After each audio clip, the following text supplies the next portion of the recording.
Hello my sweet and lovely viewers. তো কেমন আছো তোমরা সবাই? আশা করি প্রত্যেকে অনেক অনেক ভালো আছো। আজকে আমরা চলে এসেছি নতুন আরেকটি ইনফরমেটিভ ভিডিও নিয়ে। তো আজকে ভিডিওতে কথা বলবো গর্ভে পুত্র সন্তান থাকলে কবে থেকে নড়াচড়া শুরু করে।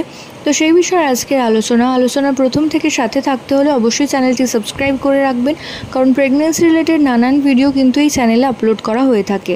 তো থ্রু আউট প্রেগনেন্সিতে মনে করা হয় যে একটি গর্ভে কিন্তু সন্তান অনেক আগে থেকেই নড়াচড়া শুরু করে দেয়, কিন্তু আপনি যদি সেই গর্ভের সন্তানের নড়াচড়া 16 থেকে 20 সপ্তাহের মধ্যে অনুভব করা শুরু করে থাকেন, তাহলে আপনারা ধারণা করে নিতে পারেন যে গর্ভের আগত সন্তানটি একটি ফুটফুটে পুত্র সন্তান আসতে চলেছে। কারণ কন্যা সন্তান অপেক্ষা পুত্র সন্তান কিন্তু অনেক দ্রুত নড়াচড়া মায়ের গর্ভে শুরু করে দিয়ে থাকে, এবং কন্যা সন্তান অনেকটাই সময় লাগিয়ে দেয়।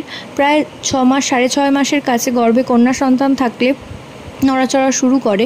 তো অনেক আগে থেকে যদি আপনারা গর্ভে নড়াচড়া এবং প্রচণ্ড পরিমাণে নড়াচড়ার সাথে সাথে লাথিও প্রচণ্ড পরিমাণে বেশি খান, তাহলে আপনারা ধারণা করে নিতে পারেন যে গর্ভের আগত সন্তানটি একটি ফুটফুটে পুত্র সন্তান আসতে চলেছে।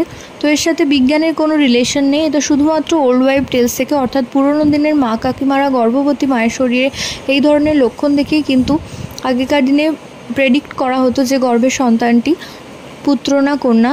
এবং এই ভিডিওটার সাথে জেন্ডার প্রেডিকশনেরও কোনো লিঙ্ক আপ নেই, এটা শুধুমাত্র কৌতূহলবশত বানানো একটি ভিডিও। তো আশা করছি ভিডিওটা আপনাদের কাজে আসবে। প্রত্যেকে ভালো থাকুন, সুস্থ থাকুন, সুন্দর থাকুন, সাবধানে থাকুন, এই কামনা করে ভিডিও এখানেই শেষ করছি। নমস্কার।